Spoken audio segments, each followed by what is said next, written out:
So now everyone's at the point where they are coloring in, they are dragging with many different colors in the same color family. I'm using all purples. I'm using a mixture of crayons and markers.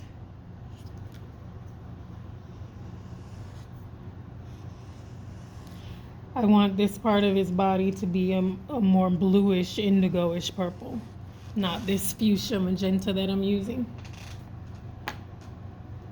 So what I did the first time was I mixed crayon and marker.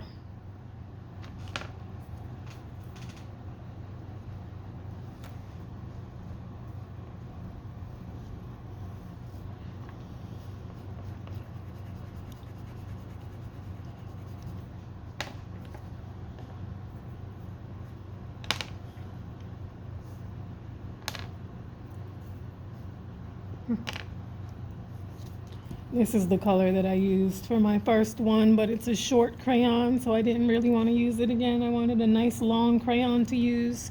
Sometimes when your crayons are short, you can peel them all the way and use the sides.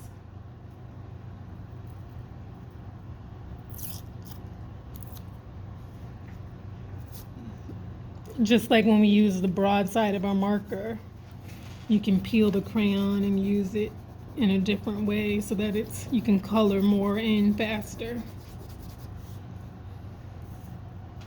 You can even peel it some more. You don't have to peel your crayon. I'm just using this opportunity to show you that you can use the side of a crayon to color in more space faster. I'm going to mix this with marker. That's why I'm being so messy. I'm not being as smooth as I normally would, because I'm going to mix marker right on top of my wax crayon. You're going to mix crayon and marker in the same space? Yep.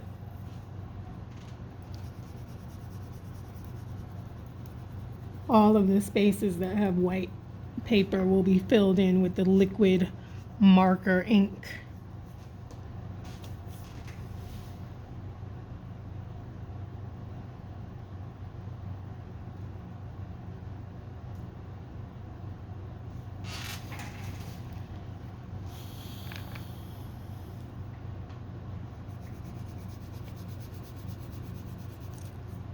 I used marker for this part too, on the first one, in crayon. Here I used a dark colored crayon and then I put marker into it. Here I used a dark colored crayon, colored really light. See right here, I left this part showing. And then down here I put gray marker on top of all of it.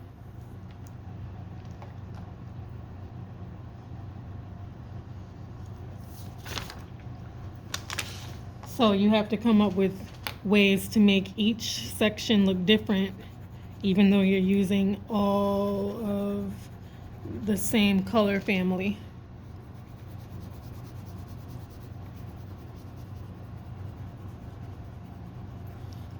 Now, I had the first part of his face one color, and then the second middle part of his face is one color near the mouth, and then the chin is one color, and then his face where the eye is another color. So it helps to create dimension and depth, because you know where the sides of his face are, because they're designated, marked off with different colors.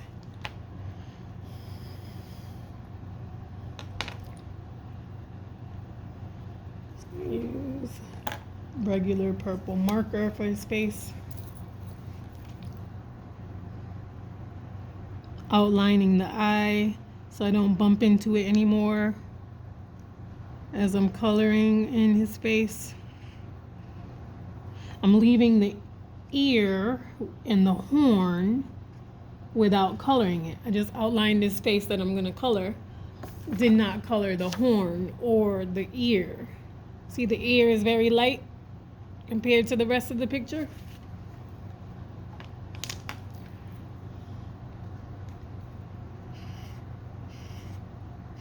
Make sure your marker lines are smooth. Go in the direction of his face.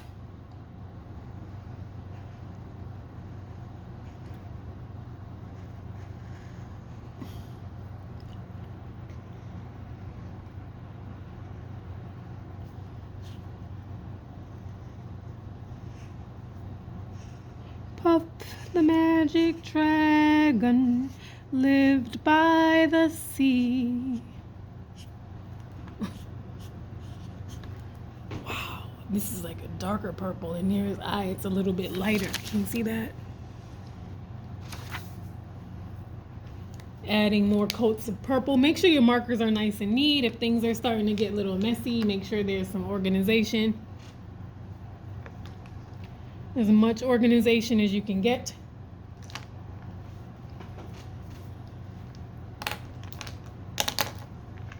Markers over there, crayons down here, shortest to tallest.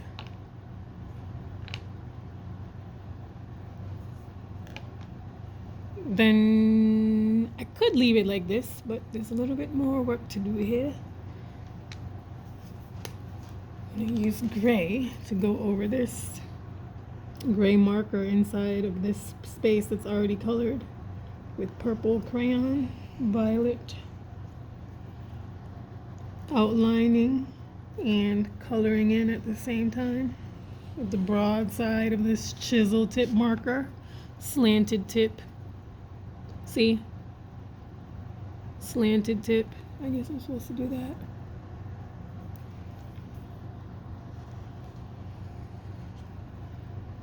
Lived by the sea. It was a whole movie, Puff the Magic Dragon. I think I watched it when I was in the 2nd grade. 1987.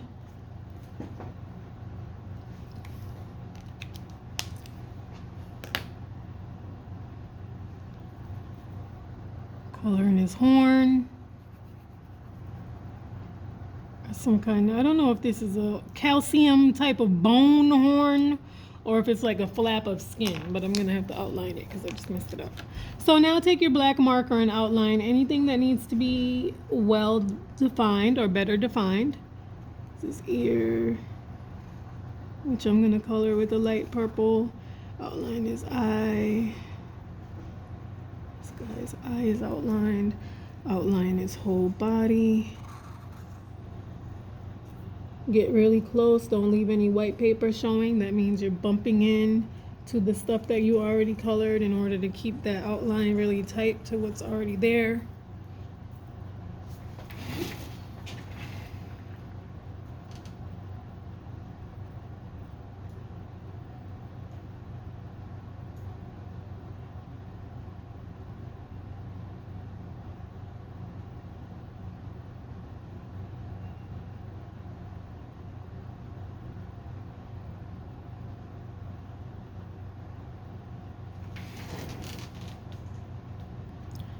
Yep, so let's finish coloring in our dragon.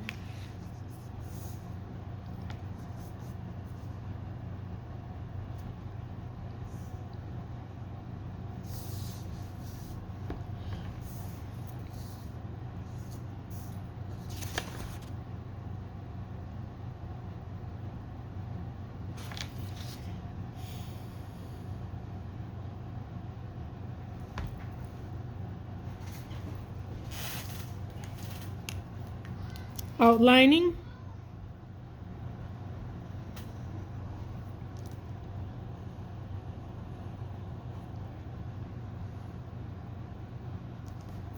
Lived by the sea.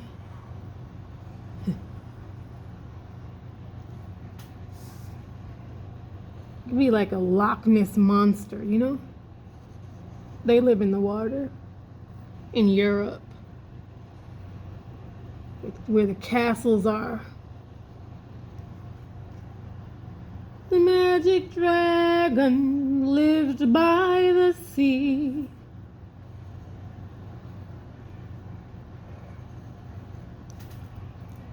Nothing in a land called Honolulu. That's how it goes. That's the song.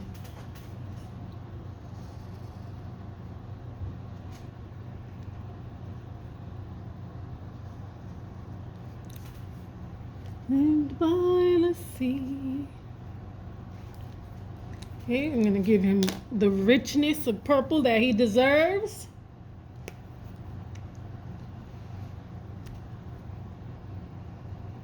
And I'm called Donnelly. Puff the magic dragon lived by the sea.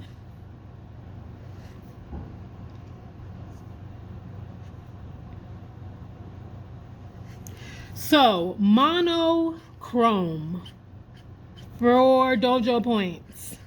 You should be able to tell me what monochromatic means. I like your monochromatic color scheme, Miss French. Thank you. Yeah, I noticed you used the same color family. Great observation. How'd you notice that? Because it's all purples and this gray, which looks like a lavender because it has purple under it. So you shaded it down, toned it down a little bit by adding a darker color to make a shade. How do you get a shade? Add black or gray. How do you get a tone? A tint, I'm sorry. How do you get a tint? Add white. Make a value scale, keep adding white to the purple, and it's going to get lighter and lighter. You're creating tints. Make a value scale, keep adding black to the purple. You'll get different purples, different shades. To get a whole bunch of different shades, add black. To get a whole bunch of different tints, add what? White. Tints and shades. Add white and black to make, or black to make tints and shades.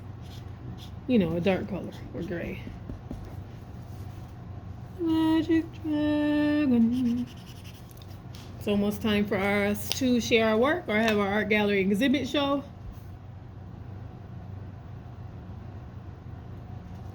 Just gonna color this in light purple so it's not white. A very light value of purple. I want to put that here as well. A light value of purple so it's not white. You can spend some time erasing your guidelines.